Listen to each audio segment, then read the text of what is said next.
Welcome to Conflict Managed. I'm your host, Mary Brown.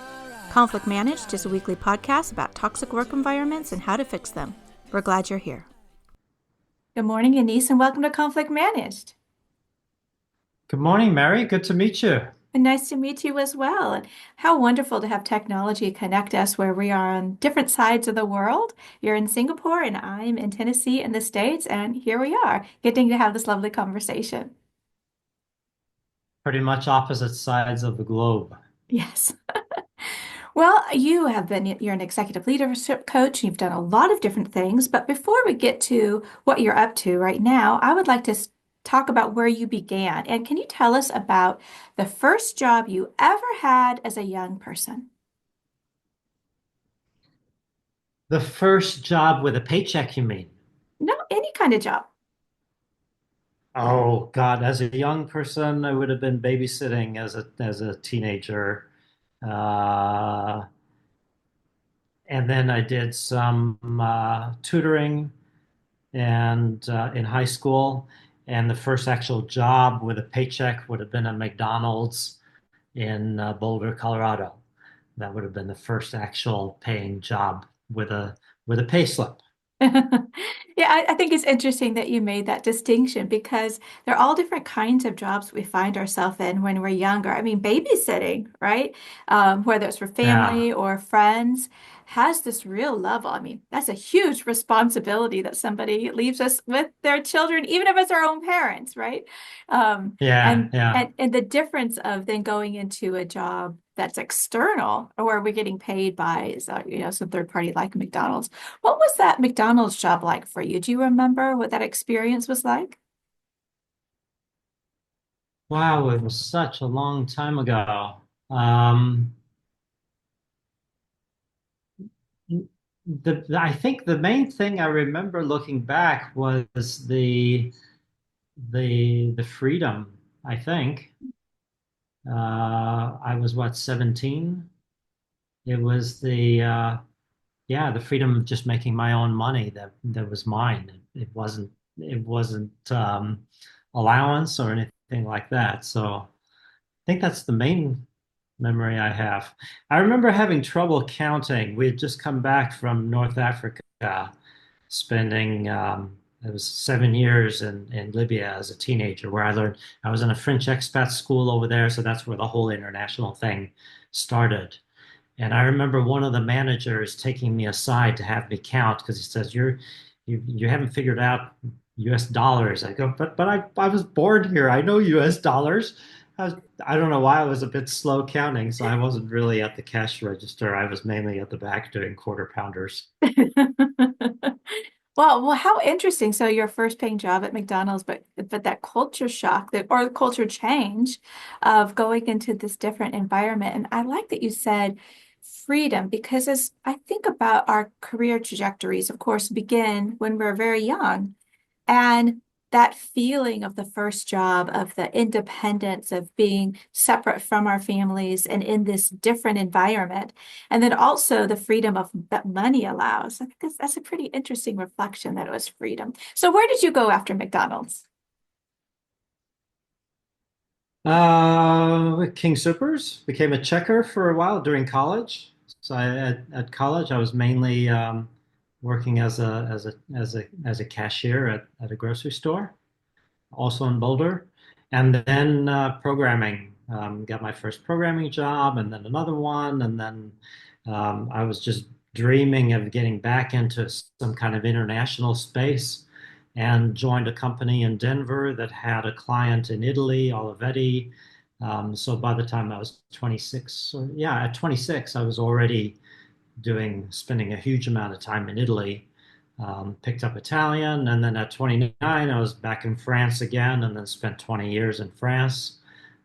Built a payment software company. I created a company in the south of France and grew it to 30 countries. Sold it in 2007, just before the global financial crisis, when I Smart. was 47. And well, it's in retrospect, it's smart. At the time, it was just kind of doing whatever was possible. And then proceeded to have a midlife crisis at 47 after selling my company and discovered that I had a big team in Singapore, so I was traveling here a lot anyway, and moved here. Went through a divorce at the time and discovered I like people more than computers, and it sent me off into a whole new space of executive coaching, and that's all I've been doing the last 15 years now. So why programming? What was it that drew you to that space where now you are in a people space? So what was it about programming? I always liked engineering when I was a kid. Well, not so much engineering, electronics. I liked gadgets. I liked tinkering. I loved going to Radio Shack. So when you watch, oh God, what is it? Anyway, some of the TV shows right now, they talk about Radio Shack and Sheldon, Yeah. young Sheldon. He goes to Radio Shack all the time. Um, and that was when Radio Shack was really big before it became a computer shop. So there are all kinds of gadgets, and you'd buy these kits, and the kits were one thing, or you just buy off the shelf transistors and resistors and all that, and then put them together. So I loved doing that kind of thing. And it's interesting because after that, I never did anything with my hands anymore. It was all code, but it was in that similar space. It was technical. It was that area. Technical and creative. And but it's Yeah. one thing to be programming and be creative in that way, but then to be an entrepreneur and to build, and then that obviously is in the people space because you're managing people and not only the products that you're doing. So what was it about moving from just being a programmer to being a business owner and entrepreneur? I think that was always there. When we were in Libya, I was in the Boy Scouts, U.S. Boy Scout, American Boy Scouts, and became a patrol leader very fast. So it was always kind of there. I'm the oldest of four kids. Um, it was always there, mixed always with a love of writing fiction stories, short stories, and things like that. And when I was building my company, I often had this sense that it was a form of writing, and I would tell colleagues and friends and stuff, and they wouldn't get it. They say that's ridiculous. This is an art. This is business. But it just had that feel to it because you have to envision a future that doesn't exist. Yeah. You have to paint it in ways that attract people and that sound convincing because you're describing something you have to create from scratch. There are protagonists, there are allies. There's so much in it that really resembles that world. So I don't think I think it had always been kind of mixed. And then after selling the company and through that process, it just became much more distilled where I was just doing that. Gosh, it really resonates with me about the building and the creating as being in a story. When I think about the story, right, we're going through it, right? And the characters in the story don't know they're in a story, right? You are reading this three, four Yeah. hundred page book and but they're living in it, right? And they don't know the future and everything is uncertain as you go along. And I think that's very picturesque of what it's like, I think, to start a new venture. I have a bit of a similar story in the sense of I switched careers in my late 40s into what I'm doing now. And what I'm doing now was very creative. What I was doing before was a bit creative. I taught philosophy for over 20 years. But what I'm doing now is creative in a different kind of way. And I really like that. I'll think more about that, about the story of creation and building. I like that. We're So storytellers. We that's love right. That's stories. right. Well, I think everybody's a storyteller, right? And I think that's Yes. when I think about conflict, there's so much story element, right? The stories we tell ourselves, the stories we tell about the other person, who we are in the story, and typically we're the hero and the other person is the villain, right? And then there are these other characters Yes. that we can kind of move around and maybe get on our side or our foes. But it is this grand narrative that we have constructed which is very helpful if somebody sees it's a story they've constructed, because then they can change it, reframe it, deconstruct it to do Yeah. something else for a different outcome in the future. So I think that I always love Yeah. stories, and I when I taught ethics for a long time, I used to use a book called The Moral of the Story because it's always a good way to imagine what somebody is trying to get across in a story form. So tell us about coaching. So you sell your business, you're in this transitional period, and what was it about coaching that drew your attention? It was a process that began when I was 47 and 50. It was kind of pretty much baked. So it was a few years transition process. Um, the beginning was I did some leadership. I was a participant in some leadership development training uh, right around when I was selling my company, just really overlapping with that. So I was already beginning to go into an introspective mode, and now I know that's kind of a midlife thing. We get a lot more introspective, and so I was looking at there were things that worked really, really well when I was leading my company, and there were other things that were total catastrophes. And I was very curious, what could I have done differently? So there were several topics that were top of mind at the time, and that I really struggled with, and that were very painful when I was in the last few years of the company. And so through that process, I was exposed to a lot of facilitators, coaches, trainers. I was coached, I was facilitated, I was trained. So I kind of got a taste of it. And before that, I hadn't. I mean, I don't know if you how you experienced this, but when I was running my company, we didn't really have there wasn't coaching available really. Mhm. I think the ICF, the International Coaching Federation, had come together late 90s, early 2000s, something like that, but it was still small. And in the early 2000s, if you needed to go to a coach, it was because you were broken or you needed media training or something like that. Right. Not the kind of thing that we do today. Right. So yeah, so that's the beginning. It's the introspection, and then as I went through it, that just grew. Hmm. So when you think about your career and the different experiences that you've had, can you tell us about a mentor that you had, either a colleague or a boss or someone else that helped you along the way, and maybe some specific things they did to help you grow?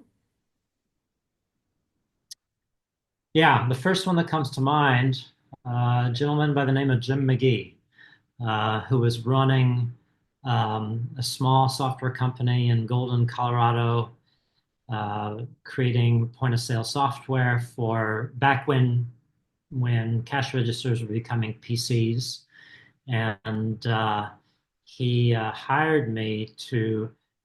I was a programmer, I was an engineer. I knew that language, the C language that they were using, and I had international exposure, which was very, very rare in the 80s in Colorado.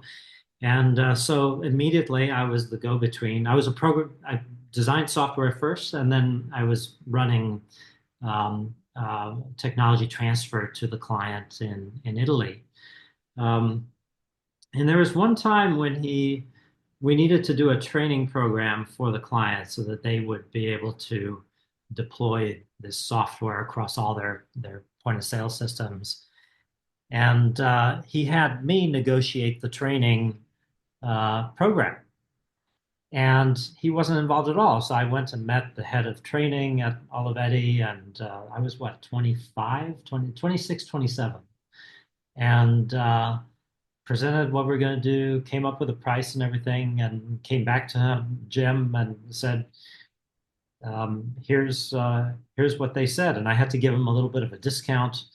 And I was afraid he was going to send me back to not give up the discount so easily.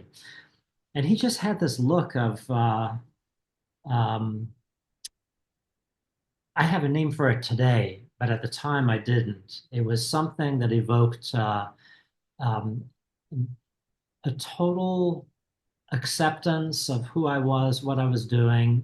Pride isn't the word. There is some pride involved because he kind of instigated this. But it's more this real confidence, unwavering, unqualified confidence. I had no there was no indication that I could go out and negotiate. I'd never done that before. And yet he had this total confidence. So now I call that radically empowering presence. Hmm. It's something, it's not what he did, it's just the look on, I can still see the look on his face. So that was quite powerful. It was like, wow, he believes in something in me that I didn't know was there. Um, that was the first one. And then there have been a number of others since then. He's the first one that pops to mind. What a gift. I mean, what a gift of that you still can see the look on his face, how that struck you. And Yeah. it's such a great example of how we can be present for others, whether it's just a colleague or we're the boss or the manager or the owner, and what we can do by really paying attention to the person in front of us and seeing and rejoicing in their success.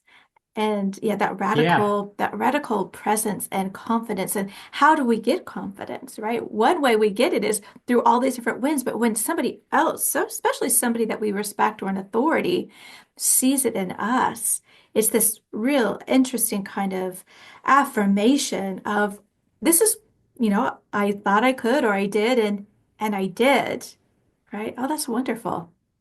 Yeah. Yeah. Yeah. Yeah. How has that experience then translated into how you have been a leader? Um, Such a great question because it really is culminating or reaching a climactic kind of thing now. Like, what is that, 40 years later? Um, I think it impacted me. There are many, many times when I was leading my company, it was a similar kind of thing. Nobody knew what to do. It was Mhm. all new. Um, a completely new space, and nobody was an expert in anything. And you just kind of trust others to do what needs to be done. And I mean, I'm saying that in a very simple way now. It was really hard. Yeah. Um, so I think that came through a lot because I know I still have people that'll write to me out of the blue 25, 30 years later and say that they really loved when they were working with me back then. And I'm going like, I don't even hardly remember. I remember the hard stuff and the painful stuff that kept me awake at night and waking up in sweats at 2 a.m. And so I was doing something right in that space.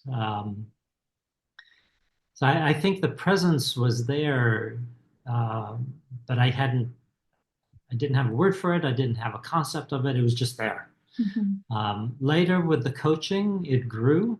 I do remember some elements, some events where that was really big when I was running the company. But yeah, the memories are few and far between. And then the coaching, it would come out more. And then over the last few years, when I've um, focused entirely on C-suite teams, that's where it's come out the most. And I can see it in myself. I can see it in the people my colleagues, other facilitators and coaches that I work with. Some of the best CEOs that I've seen are those that tap into that.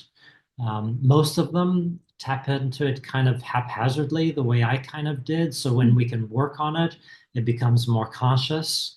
So I find that beautiful. I have a new book coming out. I think I have a third book coming out that's exactly on this topic. So it's interesting that you're bringing that up 40 years after the story with Jim. That is interesting. And this haphazard coming across it or tapping into it versus coaching people and yourself being intentionally practicing it as a practice. How do you help people move into that to be that Mm, for others? wow. I think the first part is being aware of what that is. Mm. There's an awareness that emerges that what got us, these people are all in their 50s, youngest or maybe mid 40s at the C-suite, early 60s. And what got us there was control. We were able to manage people. We were able to deliver results, drive things forward. There's a lot of control involved. And then we arrive at that level, and we need to collaborate with other people that do completely different things than what we were trained in. A finance person coming up, and now they have to deal with the seat. It's a different thing. And all of a sudden, they have to collaborate in a different way and give their opinion on things that were not their areas of specialization. So they don't know if they really should be speaking about the marketing plan or whatever. And suddenly, in that space, those instincts for control just kind of screw everything up. And a lot of conflict that I see. I'm very curious to hear what you see in that. But a lot of the conflict I see emerges from that space. It's in that area. I'm not talking about conflict in a very broad, general manner, but it's on the C-suite where it's kind of like, this is my space, this is my territory. I know it really well. Don't you dare talk about it. I'll talk to the CEO about it and in front of me. But anybody else who wants to quip on it, I'm going to get bristly. And in exchange, I will not get involved in your stuff. So Right. there's kind of, but at that level, you need to get involved. And then all of a sudden, you don't know how to, and it gets all out of place, and people's noses get disjointed, and all of that. It's control that's behind that, Yeah. and you let go of it, and what's left is kind of the presence. So that's a really long-winded No, way of no, not even answering your question. I think you're absolutely right, right? Control, fear, right? In order to achieve and get these results, I've done these things or I've put these things in place and this is what I know works, which is very different than being in a position where I'm empowering others, I'm trusting others, I'm letting go for their expertise and their creativity and making space for them, which, of course, when you make space for others, your influence grows, right? And you are better and everybody's better. But it takes it takes um it takes uh the, I want to courage. It takes courage to do this. It takes a Yeah, kind of trust when, of course, if you've gotten that far, you've been burned and you see how things can fall apart, but to do it anyway, to invest the yeah, time. Time is this, we think of it as a commodity, and I think I don't have the time to do it when it's obviously the opposite. I don't have the time to not invest in people in this real way where it's not just lip service giving way, but really partnering with others, which is can be scary, can be very difficult. yeah. So I'm able to rather than coaching people in how to do that or giving advice or tips or anything, the vast majority of cases I relate it back to things like parenthood. So most of these people, I'm generalizing right now, but most of these people in the C-suite, they tend to have kids, and their kids tend to be growing up and leaving home, on the verge of leaving home, or if they just left home. It's in that area.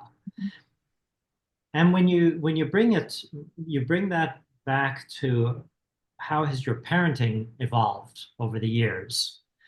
When the kids were younger, there was a lot more control. You create a safe environment, KPIs, they grow up a bit. Teenagers, you still got lots of KPIs.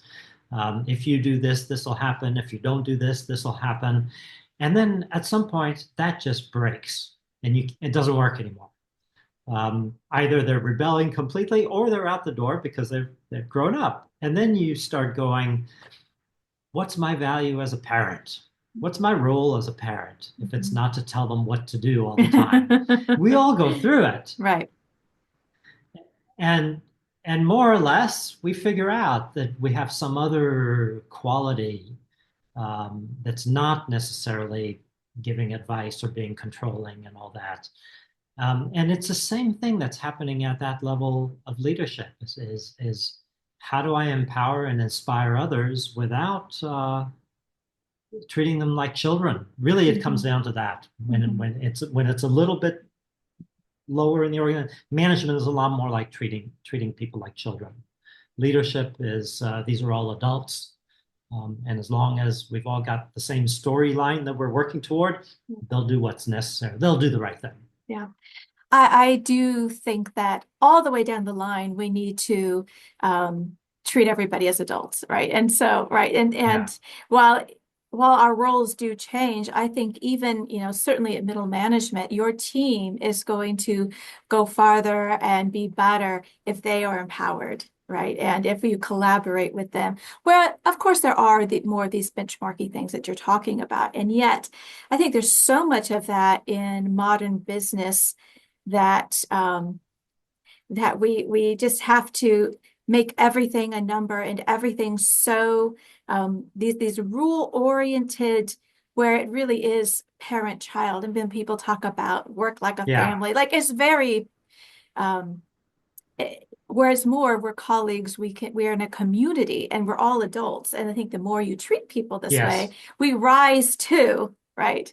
Uh, when I taught college and I'd have freshmen in classrooms, and you could always tell the first year students because they would raise their hand to go to the bathroom. And I'm like, if you need to go to the bathroom, go to the bathroom, right? But it is so sad when you are around grown adults who they're in their 40s or 50s or 60s or whatever, and they're acting that way at work because of the climate, because of either the Yeah. organizational climate or their leadership, and they are continually being treated not like the adult that they are, what they have to give instead of, and it's sad for the individuals and the organization when we don't encourage people to thrive and flourish, no matter where they are in their career.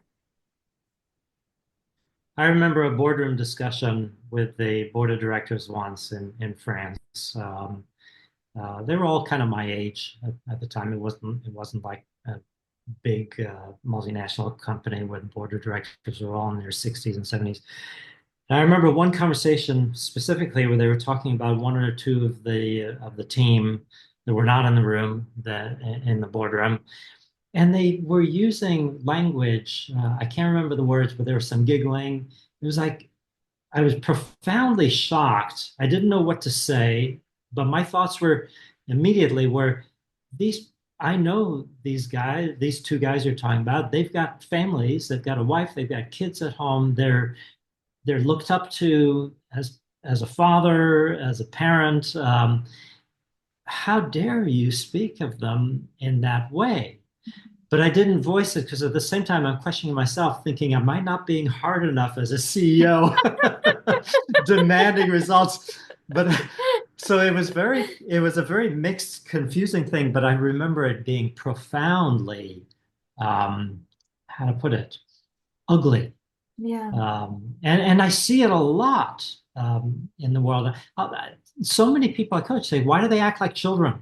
Why can't they act like adults? And there's one, the first time I saw it was a CEO in Zurich, in Switzerland, who he said it in the strangest way. He said, why do they all act like children? Why can't they act like teenagers? And I'm thinking, okay, well, teenagers are hard too, but it's because his kids were teenagers. And then finally, at the end of the conversation, I said, none of them are children. yeah, They're all adults. And then his mouth dropped open. And then I started noticing it more with other people. And then when they have that attitude, people start looking like kids yeah, and teenagers because they kind of mirror that. I can walk into an organization now, and if I see too many of those kind of micromanaged KPI things, the first idea, and I might be completely wrong, the first idea that comes to mind is that in the HR office, they must still have a lot of little kids at home. They haven't gone through a growth process on that. And to be fair, when you talk about it and people become aware, they kind of switch out of it quite yeah. quickly. Mhm. Um, it's an unconscious thing that's not good. Yeah, I tend to come about when I'm doing my work. I don't tell people what to do, and I, try to do as much, have them self-discover. But I do take this hard line on gossip. Gossip is, and most places I end up, there's gossip. And I just say, if there's gossiping, there's a problem, right? That's always a red Yeah, flag. Something is wrong, but it's also very informational. Like, okay, well, what is wrong? What are the sorts of things that have led to this behavior? And gossiping always reminds me of the schoolyard, right? And so Yeah, these workers have been infantilized in some kind of way. And this exactly. is the Exactly. climate that is being allowed or even encouraged to be. So it doesn't have to be this way. And I can almost see like this snap when I just say hard. If there's gossiping in an organization, because I talk to sometimes large groups, and I know that there's a lot of gossiping going on, I'll say that that's a problem. We ought not be gossiping. And it's like a wake up, like, oh, what? Yeah, adults don't gossip. That's just not what we're about. Yeah.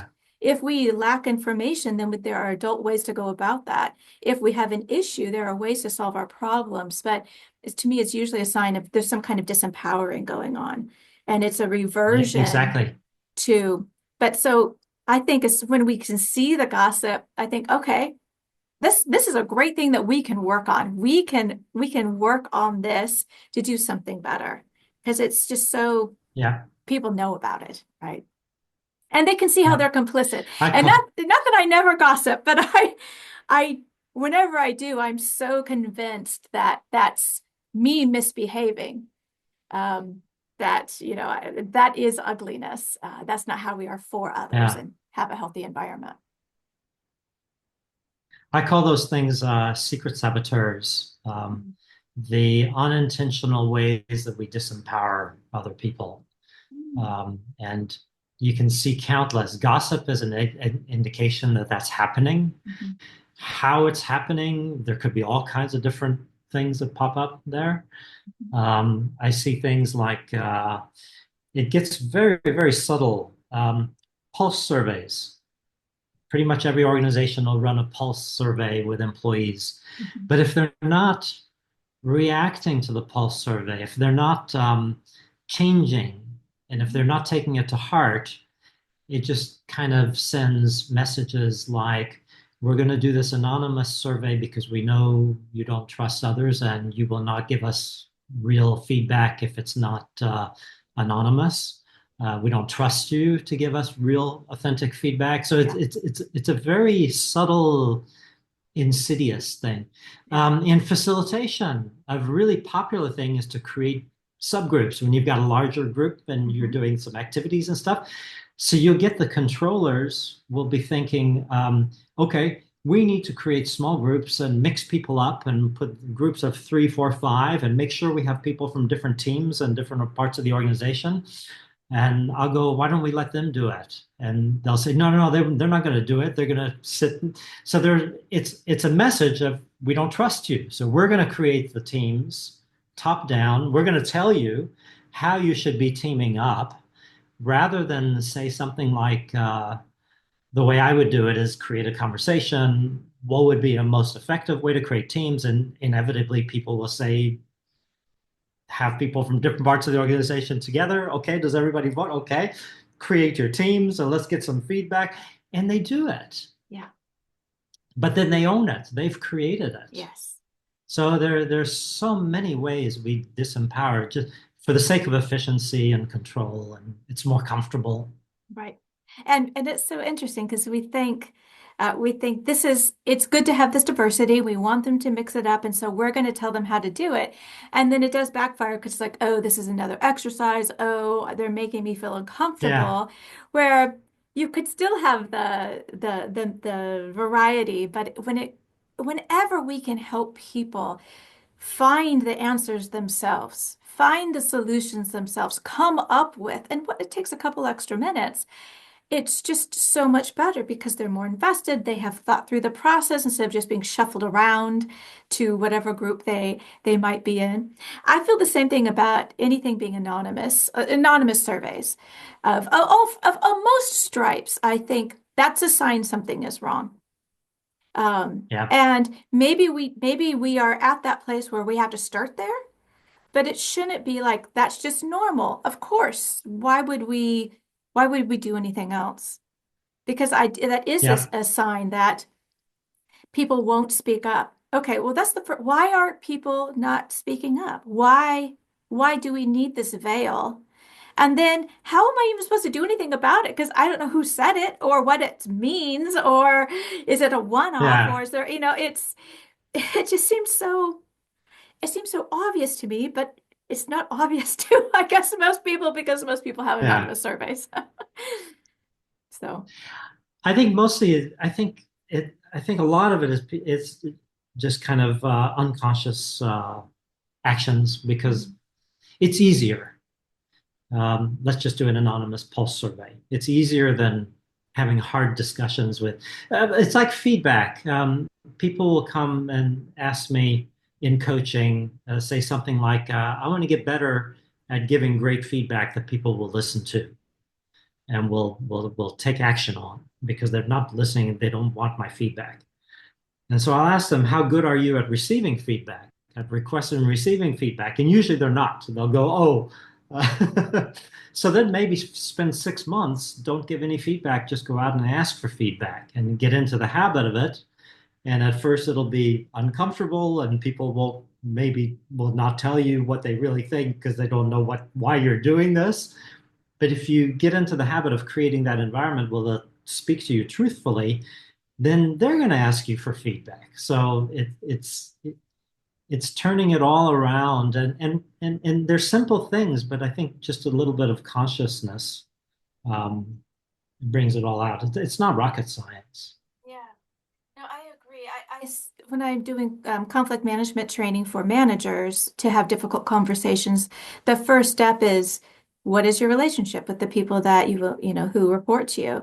And that's the first thing you need to do when they see you. Is it like the principal coming down the aisle, or it's normal. I see you. You know what's going on, not micromanaging, but it's this relationship that I felt so that when something comes up, the good specific good praise. But when something else is going on, that trust is built so that, I will tell you when something is not working, and I'm telling you when things are working. And right there's just so many different things we can do. And I love that you said it's not rocket science, and yet it seems to be so difficult for people to, myself included. I certainly was conflict avoidant for most of my life. I'm still working on those skills, but to really think about how do I have a healthy work environment? What does a healthy team look like? What does it mean to really manage these individuals, to lead these people, to be led?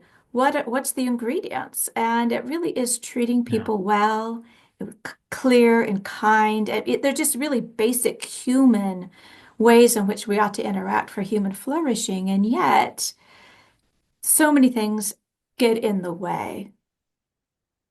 yeah. So can One of you my t biggest Okay. failures when I was running my No, go one of my ahead, biggest please. failures when I was running my company was with a rainmaker. Somebody brought in a lot of revenue, and um, at the same time, uh, he was quite toxic with the rest of the team. So, kind of bringing in revenue in spite of other people and stuff, and it was quite toxic, and I didn't know how to deal with it. It was very difficult, and it didn't get dealt with. And there was conflict and all that, and then that was one of the areas that led me into coaching and mentoring when I was exploring what could I have done differently. And I remember when it dawned on me that I actually never knew what his ambitions were. I had never wondered what was next. And when I started wondering at and looking at the things that had happened, I knew then what it was. And then, but having known, if I had been conscious of it before, I could have had conversations with him that might have been something like, you're never going to get to a CEO position if you're not collaborating with your peers. If you're not showing a magnanimous view of the organization, you'll never rise. You've come to kind of your limit there. So I've used that in coaching C-suite executives, CEOs, and others who are managing someone difficult like that. And it's always the same thing. I'll ask them, so what's their ambition? And they don't know. And they'll immediately write that down. Okay, now I know what I need to do. And then they figure it out. But it's like, it's so hard to get out of our own point of view uh, of the you described earlier. We're the hero of the story, and we got the protagonists, and we got the allies, and we got the foes and everything, the enemies. It's hard for us to get out of that mindset. It is. It's like it's being done to me. This person is doing this to me. They're making my life harder. Instead Yeah, of that pause and that curiosity, well, what is it they want? Why are they doing this behavior? It's working for them in some kind of way. And what is their ambition? What do they want? Why are they? Many times when somebody gets labeled a bully, and then you talk to the bully, they don't see themselves that way. They think they're being a team player right. or they are doing this for the organization. And so this narrative that many other people have of them is different than their own. And that how do we have dialogue? That other person who is causing us pain, we need to talk with them because they've got vital information that we don't know that we need in order to move through to the next, to solve it, restore it, to part ways, whatever needs to happen to align so that we can have these shared values and basic civility and everything else that we need. But we're so resistant to that dialogue because we think we know, or we're disempowered, or we're afraid a lot of times of what will happen. Yeah, So yeah. how do you, why do you think? So here you are, this person who has moved through the world internationally, built this amazing company, and yet you're presented with this person who was really difficult for you to to interact with to solve this problem. What do you think it was for you that made you kind of be at a loss?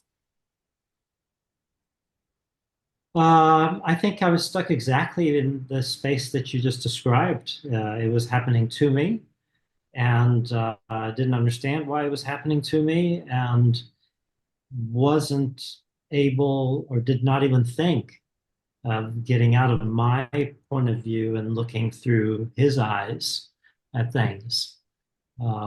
So it just getting stuck in that, and then rigid, fixed in that position. And then nothing breaks out because everyone is kind of fixed in their positions, and then Mhm. it's just stuck. Yeah. So being stuck is very common. I imagine everyone listening to this or watching this has been stuck. You may be stuck right now.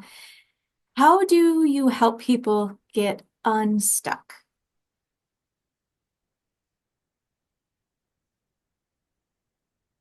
Uh, there's always something in the story or in their life that can give a different perspective.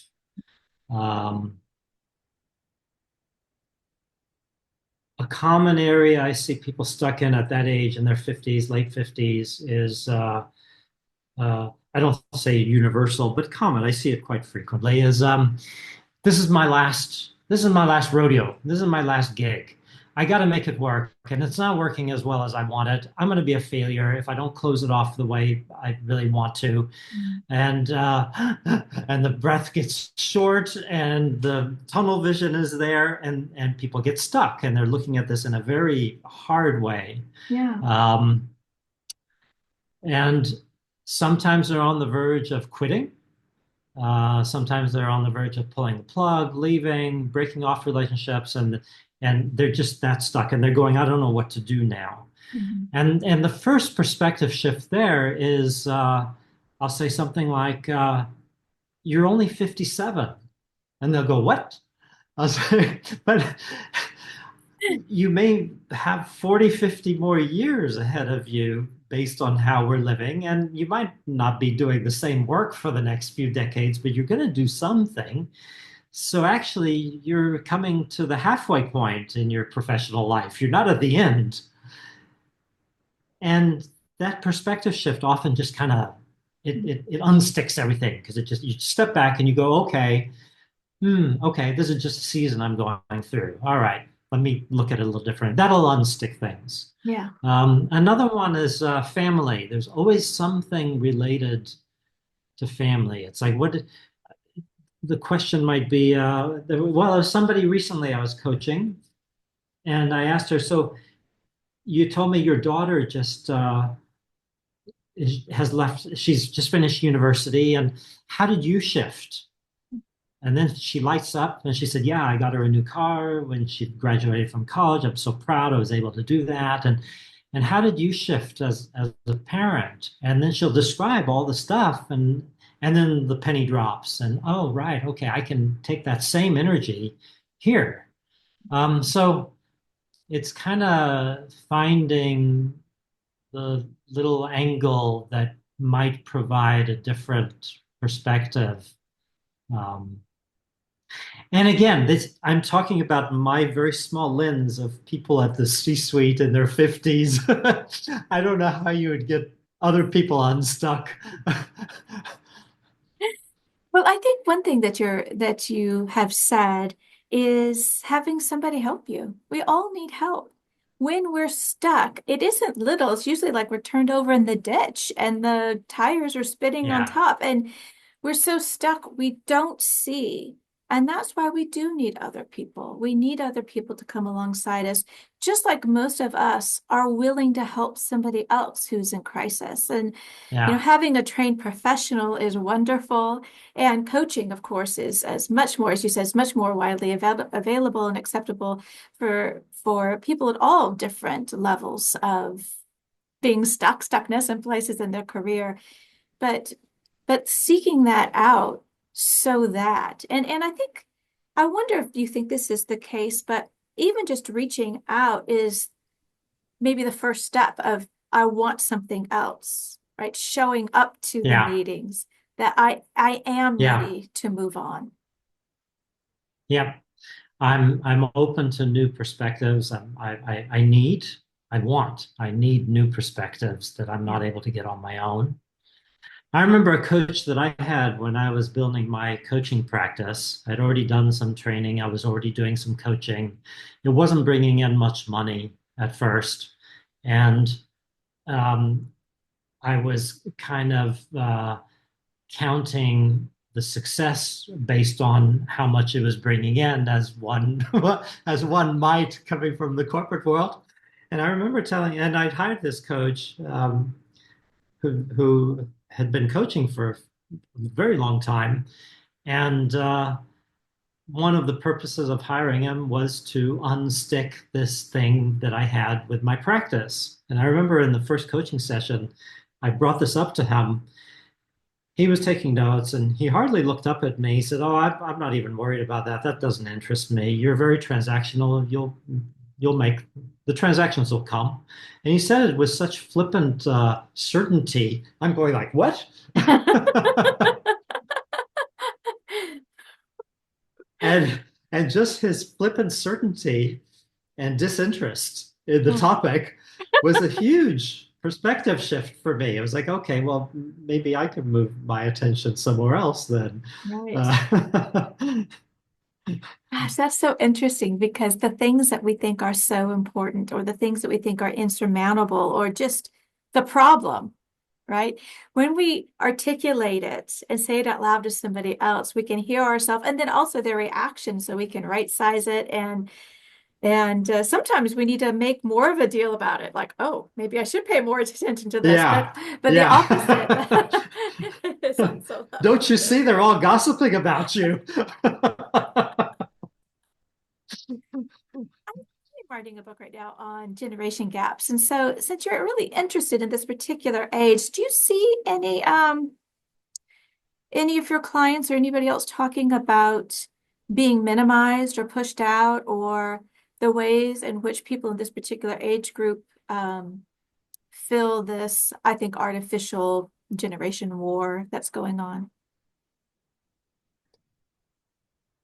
As something happening to them, or Yeah, they're being pushed they're out being because they're getting older. misunderstood, right? And maybe they're being left behind Yeah. technologically or they're not in mainstream culture or pop culture or Well, pretty much every parent of a teenager experiences that. another reason to have children, humility. I don't know how a parent of a teenager does not. Every once in a while, I meet someone whose teenager doesn't do that to them. I go, oh my God, you're living a really blessed life. But it's kind of like a mandatory thing to go through in that space. Yeah, that's generally so. I know a lot of people get pushed out of companies too early and have fewer opportunities. I know that and reading about it and all that. Now, I happen to work in a world where that's not the case. At the C-suite level and all that, this is where they blossom. This is their prime time, 50s and early 60s. Um, However, there is a sense of I'm coming near the end. What happens after that? And so that question earlier of I'm at my last thing, but actually I push it out a little further. Um, yeah, there is a bit of a fear there, but it's not something I experience a lot. It's usually the other way around. That yeah, I usually see the other way around. So my last question for you is, as you think about the future of work and think about kids being out in the workforce, what do you think needs to happen so that not only is everyone treated with dignity and respect, because that's just a baseline of what people should expect in a work environment, but more than that, that no matter where somebody is in their career, so how far up or not, that everyone is encouraged to thrive and flourish. So what needs to shift in the world of work?